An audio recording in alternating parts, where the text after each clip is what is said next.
10월 17일 금요일 아침 우리가 오늘 함께 나눌 말씀은 역대하 27장 1절에서 28장 15절까지의 말씀입니다. 우리는 하루에도 수많은 결단과 결정을 내리죠. 무엇을 선택하지 어떤 길을 걸을지에 따라서 우리의 인생이 달라지기도 합니다. 오늘 본문은 두 명의 왕 요담과 아하스의 대조를 통해 바른 길과 그릇된 길의 차이를 분명하게 보여줍니다. 27장은 요담 왕 하나님 보시기에 옳게 행한 왕을 다루고요. 28장은 아하스 왕 하나님 보시기에 악을 행한 왕을 다룹니다. 이 두 인물의 삶을 통해서 우리는 나는 지금 하나님 앞에서 어떤 길을 걷고 있는지 돌아보는 이 아침 되기를 소망합니다.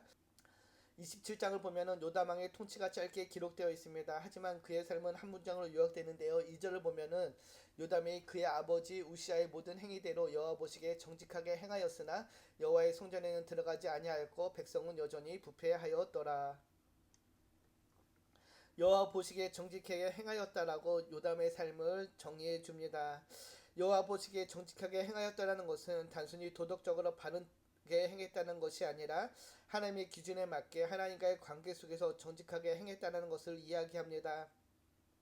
요담은 아버지 우시아의 신앙적 유산을 이어받았습니다. 그의 아버지 우시아는 하나님께 복을 받았으나 교만으로 성전의 무단히 들어가 제사를 드리다가 나병에 걸린 왕이죠.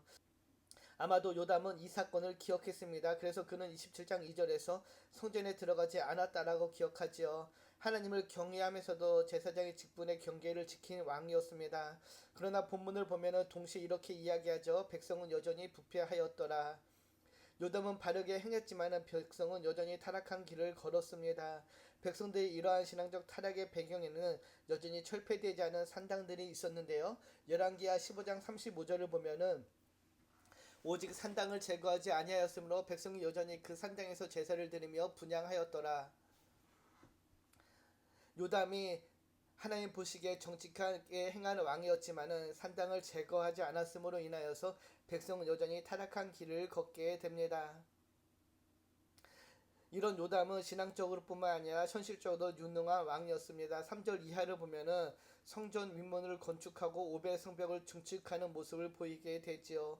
또한 4절 이하에서는 유다 산지의 성읍들을 세우고 성체와 망대를 세웠다라고 기록합니다. 정치적으로도 유능한 왕이었음을 보게 됩니다. 5절 이하를 보면은 그는 군사적으로도 강한 왕이었는데요. 암몬 자손의 왕과 더불어 싸워 그들을 이겼더니 그의 암몬 자손이 100달란트와 밀망구르와 보리망구르를 바쳤고 제2년과 제3년에도 암몬 자손이 그와 같이 바쳤더라. 요담이 이렇게 승리할 수 있었던 이유 6절에서 다음과 같이 설명하죠. 그가 하나님 보시기에 바른 길을 걸었기 때문에 강해졌다라고 알려줍니다. 요담은 하나님 보시기에 바른 길을 걸었습니다. 그래서 하나님이 그를 강하게 하였고 그는 정치적으로 성공하는 왕의 길을 걷게 됩니다. 그러나 그에 이어 왕에 오른 아하스는 전혀 다른 길을 걷게 되죠. 1절을 보면은 아하스가 왕에 오를 때 나이가 20세라 예루살렘에서 16년 동안 다스렸으나 그의 조상 다윗과 같지 아니하여 여호와 보시기에 정직하게 행하지 아니하고 그는 하나님 보시기에 정직하게 행하지 않은 왕이라고 기록됩니다. 그가 하나님 보시기에 정직하지 않은 이유 우상을 숭배한 것인데요. 2절과 3절을 보면은 바알의 우상들을 만들고 흰놈의 골짜기에서 분향을 하며 이방 사람들의 가장한 일을 본받아 자녀들을 불살랐다라고 전합니다. 특별히 자녀들을 불살랐다라는 것은 몰렉 신에게 자녀를 제물로 바치는 제사를 의미하는데요. 그는 아버지의 신앙을 버리고 세상의 악한 문화를 그대로 받아들였던 것입니다.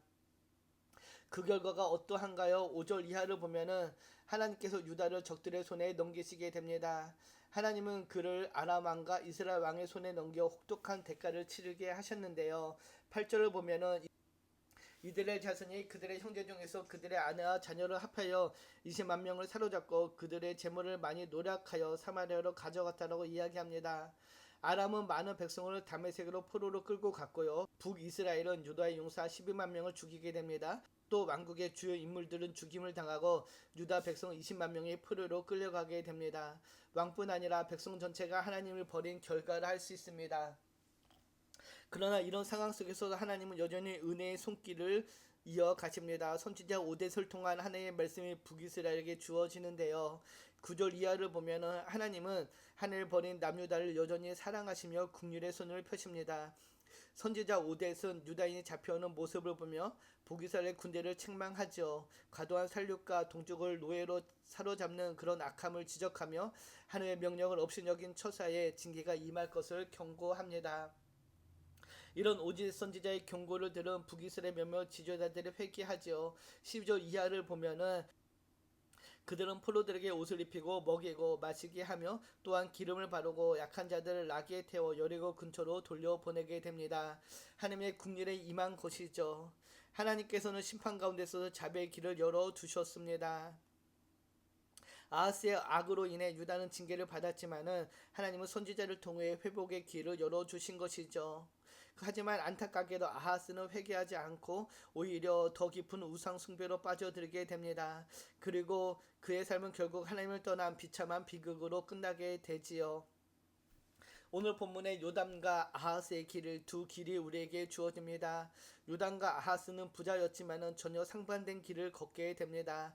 요담은 하나님 앞에서 바른 길을 걸었습니다. 그러나 아하스는 하나님을 버리고 그릇된 길을 걷게 되지요. 이 두 인물의 대조를 통해 오늘 본문은 우리에게 묻습니다. 나는 지금 하나님 보시기에 옳게 행하고 있는가? 위기 앞에서 하나님을 신뢰하는가 아니면 세상의 방법을 의지하는가? 바른 길은 때론 좁고 외로울 수도 있습니다. 그러나 그 길은 하나님이 책임지시는 길입니다. 그러나 악한 길은 때론 넓게 보이고 편안해 보이지만은 그 길의 끝은 멸망의 길임을 기억해야 될 것입니다.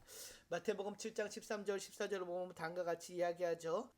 좁은 문으로 들어가라. 멸망으로 인도하는 문은 크고 그 길이 넓어 그리로 들어가는 자가 많고 생명으로 인도하는 문은 좁고 길이 협착하여 찾는 자가 적음이라. 오늘 우리는 두 길 중 하나를 선택해야 됩니다. 세상의 넓은 길이 아니라 하나님이 기뻐하시는 좁은 길을 선택하는 저와 여러분이 되기를 소망합니다. 오늘 말씀을 묵상하며 나는 지금 요담의 길과 아하스의 길 중에서 어떤 길을 걷고 있는지 돌아봅시다. 기도합니다. 참 좋으신 하나님, 오늘 요단과 아하스의 길을 통해 바른 길과 그릇된 길을 보여주시니 감사합니다. 우리가 하나님 앞에서 바르게 행하는 삶을 살게 하시고 위기 속에서도 주님만을 신뢰하며 살아가는 주의 자녀로 살게 하여 주시옵소서. 날마다 우리의 마음을 새롭게 변화시켜 주셔서 하나님의 선하시고 기뻐하시는 뜻을 분별하며 그 뜻 가운데 거하는 주의 자녀로 살기를 소망하며 우리를 구원하신 예수님의 이름으로 감사하며 기도드립니다. 아멘.